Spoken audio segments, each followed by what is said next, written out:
এই তড়িৎ বিশ্লেষণ প্রক্রিয়া চালাতে গেলে কিছু আমাদের ব্যবস্থাপনা করতে হবে। প্রথম ব্যবস্থাপনা, এই যে তড়িৎ বিশ্লেষ্য পদার্থ তাকে রাখার জন্য একটা পাত্র লাগবে। এই পাত্রটার নাম হচ্ছে ভোল্টামিটার। ভোল্টামিটার আর ভোল্টমিটার একদমই কিন্তু আলাদা বিষয়। ভোল্টমিটার অন্য জিনিস, ভোল্টামিটার আলাদা জিনিস। ভোল্টমিটার হচ্ছে যে যন্ত্র দিয়ে কোনো সার্কিট বা বর্তনীর যে কোনো দুই বিন্দুর বিভব প্রভেদ মাপা হয় সেটা হচ্ছে ভোল্টমিটার। আর ভোল্টামিটার সেটা হচ্ছে যে পাত্রে তড়িৎ বিশ্লেষ্য পদার্থের জলীয় দ্রবণ নিয়ে তড়িৎ বিশ্লেষণ করা হয় সেই পাত্রটার নাম হচ্ছে ভোল্টামিটার। দুটো আলাদা জিনিস কিন্তু। এছাড়া কি লাগবে? কারেন্ট বা তড়িৎ প্রবাহ পাঠানোর জন্য দুটো ধাতব পাত লাগবে, এদের বলা হচ্ছে তড়িৎদ্বার, ইংরেজিতে বলছে ইলেকট্রোড। তড়িৎদ্বার দুই প্রকার, এক হচ্ছে ধনাত্মক তড়িৎদ্বার,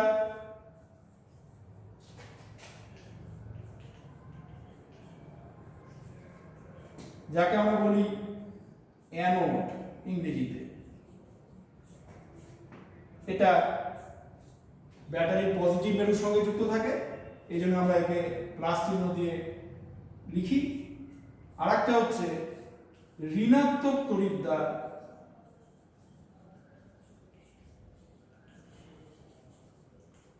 একে আমরা বলি ক্যাথোড,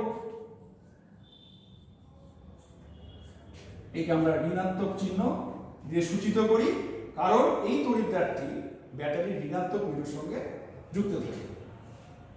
এবার এই ব্যবস্থাপনার পর আর একটা ব্যাটারি তো লাগবে তড়িৎ প্রবাহ পাঠানোর জন্য। আমাদের যা লাগবে সেটা হচ্ছে প্রথমত হচ্ছে, আমি আবার একটু রিপিট করছি, ভোল্টামিটার তড়িৎ বিশ্লেষ্য পদার্থকে রাখার জন্য, তড়িৎদ্বার লাগবে কারেন্ট বা তড়িৎ প্রবাহ সেই তড়িৎ বিশ্লেষ্য পদার্থের মধ্যে দিয়ে পাঠানোর জন্য। তড়িৎদ্বার দুই প্রকার, ব্যাটারির পজিটিভ মেরুর সঙ্গে যে তড়িৎদ্বার যুক্ত থাকবে সেটা হচ্ছে ধনাত্মক তড়িৎদ্বার বা অ্যানোড, আর ব্যাটারির ঋণাত্মক মেরুর সঙ্গে যে তড়িৎদ্বারটাকে আমরা তার দিয়ে যুক্ত করব তার নাম হচ্ছে ঋণাত্মক তড়িৎদ্বার বা ক্যাথোড। এবার একটা ব্যাটারি লাগবে তড়িৎ প্রবাহ পাঠানোর জন্য।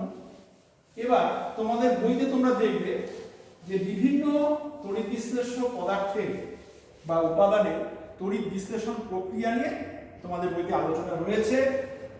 ব্যবস্থাপনাটা আমি খুব ছোট্ট করে এখানে এঁকে দেখাচ্ছি। এই যে পাত্রটা তোমরা দেখতে পাচ্ছ, খুব ছোট্ট করে একদমই একটা রাফ ডায়াগ্রাম বোঝানোর জন্য আমি আঁকলাম। সেটা হচ্ছে এই যে পাত্রটা, এই পাত্রটাই হচ্ছে একদম এক নম্বরটি যেটা আমি লিখেছি সেটা হচ্ছে ভোল্টামিটার। এই ভোল্টামিটারের মধ্যে কি নেওয়া হবে? তড়িৎ বিশ্লেষ্য পদার্থের জলীয় দ্রবণ। ছোটবেলায় তোমরা পড়েছো জলের তড়িৎ বিশ্লেষণ, কিন্তু বিশুদ্ধ জল কিন্তু তড়িতের কুপরিবাহী। বিশুদ্ধ জল কিন্তু তড়িৎ পরিবহন করে না। লবণ মিশ্রিত জল বা সামান্য অ্যাসিড মিশ্রিত জল সেটা কিন্তু তড়িৎ পরিবহন করে এবং তার ফলে সে তড়িতের পরিবাহী হয়ে ওঠে। আমরা পরে সেই প্রক্রিয়ার মধ্যে আস্তে আস্তে আসছি। আচ্ছা, তড়িৎ বিশ্লেষ্য পদার্থ অ্যাসিডযুক্ত জল তাহলে এই ভোল্টামিটারের মধ্যে নেওয়া হলো। দুটো তড়িৎদ্বার ধাতব পাতকে এর মধ্যে ডুবিয়ে দেওয়া হলো। এবার যদিও জলের তড়িৎ বিশ্লেষণ করার জন্য যে যন্ত্র আমরা ব্যবহার করি সেটা হচ্ছে হফম্যান ভোল্টামিটার। হফম্যান ভোল্টামিটার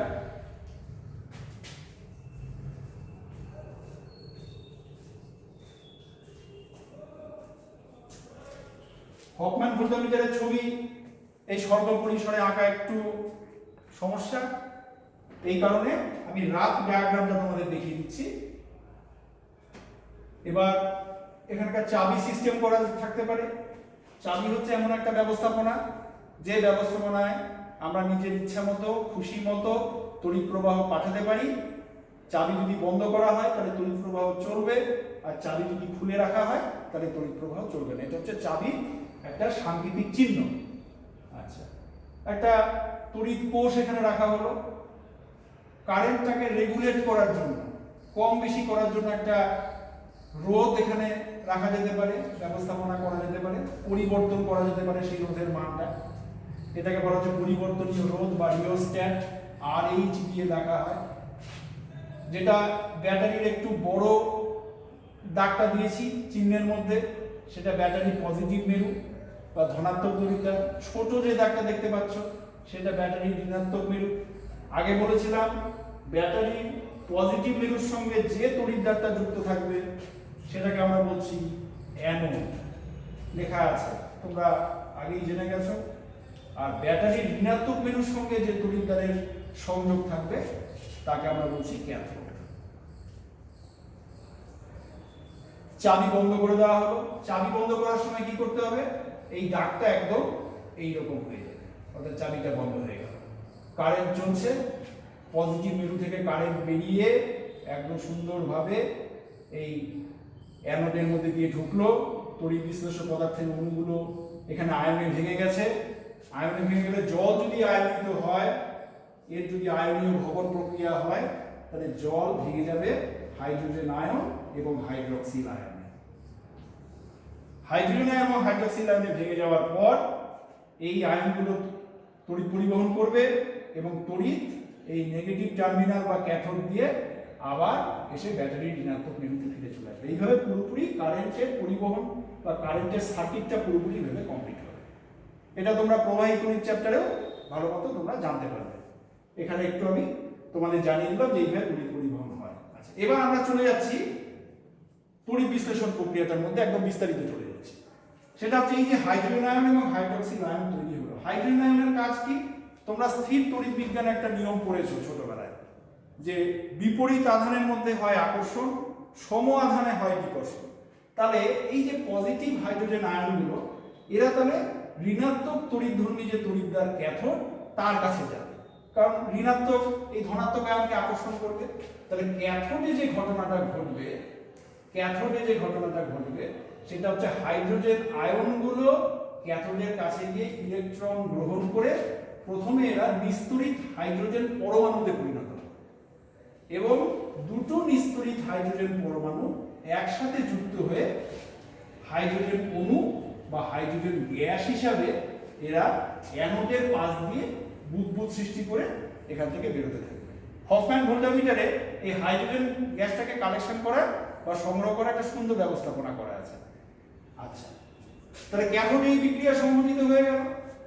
এবার অ্যানোডে যে ঘটনাটা ঘটবে, হাইড্রক্সিল আয়নগুলো এই জলীয় দ্রবণে রয়েছে, এরা বিপরীত তড়িৎধর্মী তড়িৎদ্বার, অর্থাৎ এরা অ্যানোডের কাছে চলে যাবে। অ্যানোড হচ্ছে পজিটিভ তড়িৎদ্বার, কারণ অ্যানোড এদেরকে টেনে নেবে। তাহলে অ্যানোডে যে বিক্রিয়াটা ঘটবে সেটা হচ্ছে হাইড্রক্সিল আয়নগুলো তার অতিরিক্ত ইলেকট্রনটা বর্জন করে হাইড্রক্সিল মূলকে পরিণত হবে এবং হাইড্রক্সিল মূলকগুলো একসাথে যুক্ত হয়ে পুনরায় জল তৈরি করবে এবং অক্সিজেন গ্যাস তৈরি করবে। তাহলে সমতা বিধান করে নিতে হবে। 4টা হাইড্রোজেন, 2 দুগুণে 4টা হাইড্রোজেন, 4টা অক্সিজেন, এদিকে দুটো এদিকে দুটো। অর্থাৎ তুমি দেখবে যে অ্যানোডের পাশ দিয়ে বুদবুদ সৃষ্টি করে এখান দিয়ে অক্সিজেন গ্যাস বেরোচ্ছে, আর ক্যাথোডের পাশ দিয়ে বুদবুদ সৃষ্টি করে এখানে হাইড্রোজেন গ্যাস বেরোচ্ছে। এই হচ্ছে জলের তড়িৎ বিশ্লেষণ প্রক্রিয়া। তোমরা বাড়িতে এক্সারসাইজ হিসাবে বা অনুশীলন করার জন্য তোমরা এই দুটো জিনিস একটু দেখতে পারো। সেটা হচ্ছে খাদ্য লবণ বা সোডিয়াম ক্লোরাইড এর তড়িৎ বিশ্লেষণ। এটা তোমাদের একটা কাজ থাকলো, তোমরা বাড়িতে করে দেখবে। আর হচ্ছে কপার সালফেট দ্রবণের তড়িৎ বিশ্লেষণ। তোমরা বইয়ের সাহায্যে বা এখানে তোমরা যে জ্ঞান অর্জন করলে হাইড্রোজেন জলের তড়িৎ বিশ্লেষণের যে প্রক্রিয়া আমরা আলোচনা করলাম, যেভাবে হাইড্রোজেন আর অক্সিজেন উৎপন্ন হলো ক্যাথোডে এবং অ্যানোডে, ক্যাথোডে হাইড্রোজেন, অ্যানোডে অক্সিজেন, এখানেও ঠিক তাই। সোডিয়াম ক্লোরাইডের তড়িৎ বিশ্লেষণে ক্যাথোডে কি সৃষ্টি হবে, অ্যানোডে কি সৃষ্টি হবে। কপার সালফেটের জলীয় দ্রবণে তড়িৎ বিশ্লেষণ করলে ক্যাথোডে কি পাওয়া যাবে, অ্যানোডে কি পাওয়া যাবে। এই বিষয়টা তোমাদের এক্সারসাইজ বা অনুশীলনী হিসাবে দেওয়া থাকলো, তোমরা বাড়িতে প্র্যাকটিস করে দেখবে। আর না হলে যোগাযোগ করবে, সেগুলো আমরা তোমাদেরকে যথাসময়ে সুন্দরভাবে সমাধান করে জানিয়ে দেব। এবার আমরা চ্যাপ্টারে প্রায় শেষ দিকে এসে পৌঁছেছি। সেটা হচ্ছে এই যে চ্যাপ্টারটা আমরা পড়লাম এতক্ষণ ধরে, এই চ্যাপ্টারটা পড়ার পরে আমরা এই চ্যাপ্টারের এই যে অর্জিত জ্ঞান, এই অর্জিত জ্ঞানকে আমরা কোথায় কোথায় কাজে লাগাবো। অর্থাৎ যদি বলা যায় এই যে রসায়ন বিজ্ঞানে এই চ্যাপ্টারটা একদমই রসায়ন বিজ্ঞানের চ্যাপ্টার। তোমরা জানো ভৌত বিজ্ঞানের পদার্থ বিজ্ঞানের কিছু চ্যাপ্টার আছে, রসায়ন বিজ্ঞানের কিছু চ্যাপ্টার আছে। তো রাসায়নিক শিল্পে ইন্ডাস্ট্রি বলো, ল্যাবরেটরি বলো, গবেষণাগার বলো, সেখানে এই চ্যাপ্টারের জ্ঞানকে আমরা কোথায় কাজে লাগাতে পারি। প্রথমত আমরা যে অ্যাপ্লিকেশন বা প্রয়োগ, এই চ্যাপ্টারের যে আমরা প্রয়োগ দেখি, সেটা প্রথম প্রয়োগ আমরা দেখব সেটা হচ্ছে তড়িৎ লেপন। ইংরেজিতে বলা হচ্ছে এর ইলেকট্রোপ্লেটিং। তড়িৎ লেপন একটা বিশেষ প্রক্রিয়া। তড়িৎ লেপন জিনিসটা কি? যদি আমরা অতি সক্রিয় কিছু ধাতু আছে, যেমন লোহা একটা অতি সক্রিয় ধাতু। অতি সক্রিয় ধাতু কি? যে সমস্ত ধাতু জল এবং বায়ু দ্বারা খুব তাড়াতাড়ি আক্রান্ত হয়। যেমন তোমরা সবাই জানো লোহায় মরিচা করো, একটুক্ষণ লোহাকে যদি আমরা রেখে দিই তাহলে দেখা যাবে যে লোহায় মরচে পড়ছে। এই যে লোহায় মরচে পড়ছে তার কারণ হচ্ছে লোহা অত্যন্ত সক্রিয় ধাতু, এর উপরে জল এবং বাতাস খুব তাড়াতাড়ি প্রভাব ফেলতে পারে। লোহার তৈরি বিভিন্ন উপাদান, চামচ, ছুরি, কাঁচি, এগুলো যদি আমরা এদের ঔজ্জ্বল্য বৃদ্ধি করতে চাই, এদের যদি আমরা অনেক দিন ধরে ব্যবহার করতে চাই, তাহলে লোহার উপরে অপেক্ষাকৃত কম সক্রিয় ধাতু যেমন সোনা, রূপা, নিকেল, এদের প্রলেপ দেওয়া যেতে পারে। এই যে প্রক্রিয়াটা, তড়িৎ বিশ্লেষণ প্রক্রিয়ার সাহায্যে প্রলেপটা আমাদের দিতে হবে। তড়িৎ বিশ্লেষণ প্রক্রিয়ার সাহায্যে অতি সক্রিয় ধাতুর উপর অপেক্ষাকৃত এই সমস্ত কম সক্রিয় ধাতুর প্রলেপ দেওয়ার যে প্রক্রিয়া, এই প্রক্রিয়াটার নামই হচ্ছে তড়িৎ লেপন বা ইলেকট্রোপ্লেটিং।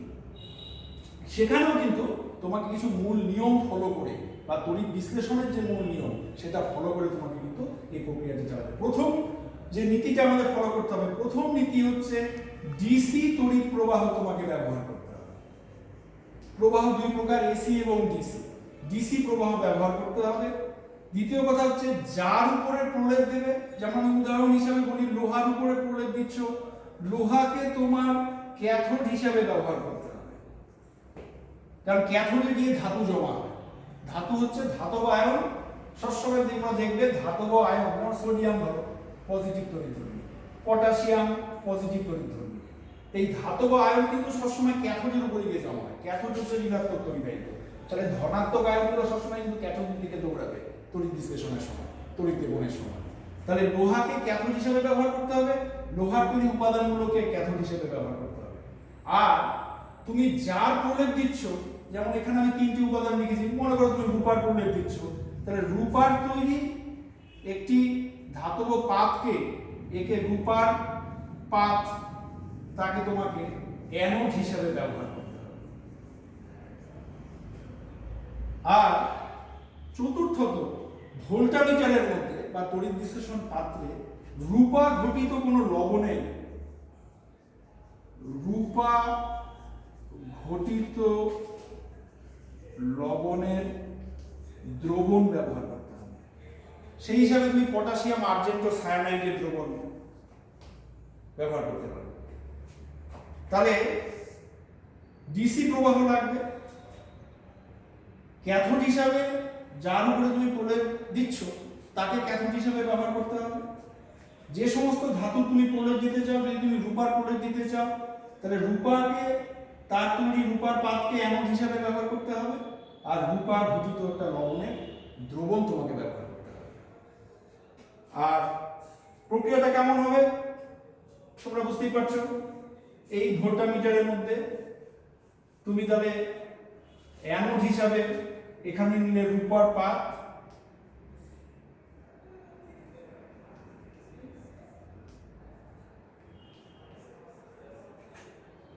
ক্যাথোড হিসাবে ব্যবহার করলে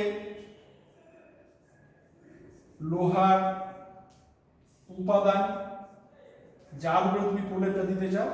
আর এখানে থাকলো রূপা ঘটিত কোনো লবণ, তাপজলীয় দ্রবণ তোমাকে ব্যবহার করতে হবে। এই হচ্ছে তড়িৎ লেপন প্রক্রিয়াটা। এছাড়া আরো অনেক তড়িৎ লেপনের উদাহরণ তোমাদের বইতে দেওয়া আছে, সেই উদাহরণগুলো তোমরা বাড়িতে ভালো করে দেখবে, পড়বে। এছাড়া তড়িৎ বিশ্লেষণে আরো দুটো প্রক্রিয়া আছে বা প্রয়োগ আছে। এক হচ্ছে ধাতু নিষ্কাশন, দ্বিতীয় প্রক্রিয়া হচ্ছে ধাতু নিষ্কাশন।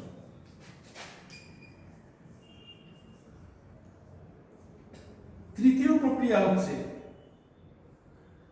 ধাতুর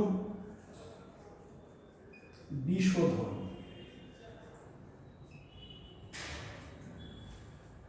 ধাতু নিষ্কাশন প্রক্রিয়াটা কেমন? উদাহরণ হিসেবে বলা যায়, যদি আমরা অ্যালুমিনিয়াম ধাতুকে নিষ্কাশন করতে চাই, তাহলে অ্যালুমিনিয়াম এর একটা আকরিক হচ্ছে অ্যালুমিনা, 20% অ্যালুমিনিয়াম, তার সঙ্গে 60% ক্রায়োলাইট এবং 20% ফ্লুওস্পার। এই মোট 20% অ্যালুমিনা, 60% ক্রায়োলাইট এবং 20% ফ্লুওস্পার নিয়ে প্রায় 900 ডিগ্রি সেন্টিগ্রেড তাপমাত্রায় তোমার মিশ্রণটাকে উত্তপ্ত করতে হবে। তাহলে দেখা যাবে যে অ্যালুমিনিয়াম ওই আকরিক থেকে বেরিয়ে আসছে। ক্রায়োলাইটের সংকেত AlF3 3NaF, এটা ভেঙে গিয়ে AlF3 আর সোডিয়াম ফ্লুরাইড আলাদা হয়ে গেল। অ্যালুমিনিয়াম ফ্লুরাইড এটা তড়িৎ বিশ্লেষণ প্রক্রিয়ায় ভেঙে গিয়ে উৎপন্ন করবে অ্যালুমিনিয়াম আয়ন এবং ফ্লুরাইড আয়ন। আর পরবর্তীকালে অ্যালুমিনা বা অ্যালুমিনিয়াম অক্সাইড সেটা ভেঙে গিয়ে উৎপন্ন করবে অ্যালুমিনিয়াম আয়ন এবং অক্সাইড আয়ন। এই যে অ্যালুমিনিয়াম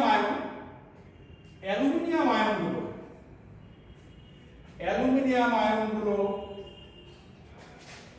ইলেকট্রন গ্রহণ করে, ক্যাথোডে গিয়ে ইলেকট্রন গ্রহণ করে এরা নিস্তড়িত অ্যালুমিনিয়াম ধাতুতে পরিণত হবে। এই প্রক্রিয়াটা ক্যাথোডে সুসম্পন্ন হবে। তাহলে অ্যালুমিনিয়াম ধাতু ক্যাথোড থেকে বেরিয়ে আসবে। এইভাবে আমরা অ্যালুমিনিয়াম নিষ্কাশন করতে পারি তড়িৎ বিশ্লেষণ প্রক্রিয়ার সাহায্যে। আরেকটা প্রক্রিয়া হচ্ছে, যার একটা প্রয়োগ আমরা দেখতে পাচ্ছি তড়িৎ বিশ্লেষণে, সেটা হচ্ছে ধাতু বিশোধন। ধাতুকে আমরা বিশুদ্ধ করতে পারি। সেটা ছোট্ট করে একটু বলছি তোমাদের, বইতেও তোমাদের খুব সংক্ষেপে এই আলোচনা রয়েছে। সেটা হচ্ছে যে একটা ভোল্টামিটারের মধ্যে অবিশুদ্ধ তামার পাত, যদি তামা বিশোধন আমরা আলোচনা করি, তামার বিশোধন, অবিশুদ্ধ তামার পাত, এটা অবিশুদ্ধ, তাকে অ্যানোড হিসেবে ব্যবহার করতে হবে। আর বিশুদ্ধ তামার পাত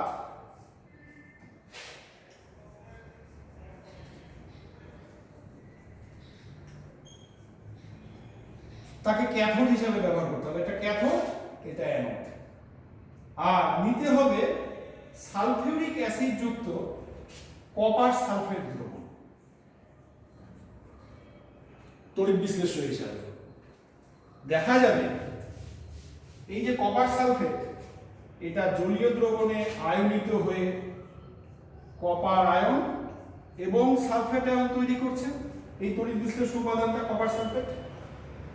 আর অ্যানোডের যে পাতটা, অবিশুদ্ধ অ্যানোড, যেটা আমরা অবিশুদ্ধ তামার পাত অ্যানোড হিসেবে ব্যবহার করেছি, সেই তামা ইলেকট্রন বর্জন করে, দুটা ইলেকট্রন বর্জন করে এ কপার আয়নে পরিণত হবে।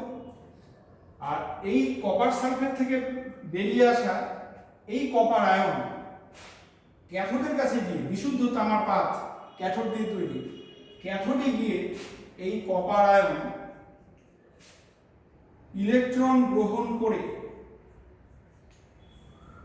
তামার নিস্তড়িত পরমাণু তৈরি করবে এবং এই নিস্তড়িত পরমাণুগুলো বিশুদ্ধ তামার পাতের উপরে আস্তে আস্তে একটা আস্তরণ ফেলবে। তাহলে কি দাঁড়ালো? কপার সালফেটের যে জলীয় দ্রবণ সেটা কপার আয়ন এবং সালফেট আয়নে ভেঙে গেল। কপার আয়নগুলো ক্যাথোডের কাছে গেল, ক্যাথোডের কাছে গিয়ে ইলেকট্রন গ্রহণ করলো, করে কপার পরমাণুতে পরিণত হলো, হয়ে কপারের পাতের উপরে বিশুদ্ধ কপার বা তামার পাতের উপরে একটা আস্তরণ ফেলে দিল। তাহলে দেখা যাচ্ছে যে অবিশুদ্ধ তামার পাতটা আস্তে আস্তে ক্ষয় হয়ে গেছে, কিন্তু এই যে দ্রবণটা কপার সালফেট তার গাঢ়ত্বের কিন্তু কোনো পরিবর্তন হচ্ছে না। কেন? কপার সালফেট থেকে কপার বেরোচ্ছে ঠিকই, কিন্তু অবিশুদ্ধ যে তামার পাত অ্যানোড হিসাবে আমি ব্যবহার করছি, সেই অবিশুদ্ধ তামার পাত থেকে সাথে সাথে কিন্তু সেই তামার পাতটা ইলেকট্রন বর্জন করে কপার আয়ন কিন্তু আবার নতুন করে দ্রবণে ছেড়ে দিচ্ছে, এবং সেই দ্রবণে ছেড়ে দেওয়াতে কি হচ্ছে, কপার আয়ন দ্রবণের কাছ থেকে ক্যাথোডের কাছে গিয়েছিল ঠিকই, কিন্তু অ্যানোড থেকে আবার ইলেকট্রন বর্জন করার পর এই যে কপার আয়ন বা তামার আয়ন সেটা আবার নতুন করে দ্রবণে চলে আসছে। সুতরাং ফাইনালি যেটা দাঁড়ালো, একদম শেষে যেটা দাঁড়ালো, সেটা হচ্ছে কপার সালফেটের এই দ্রবণের গাঢ়ত্বের কিন্তু কোনো পরিবর্তন হচ্ছে না। সুতরাং এই প্রক্রিয়াটা কিন্তু চলতে থাকবে ততক্ষণ যতক্ষণ না অবিশুদ্ধ তামার পাতটা একদম পুরোপুরি ক্ষয় হয়ে যায়।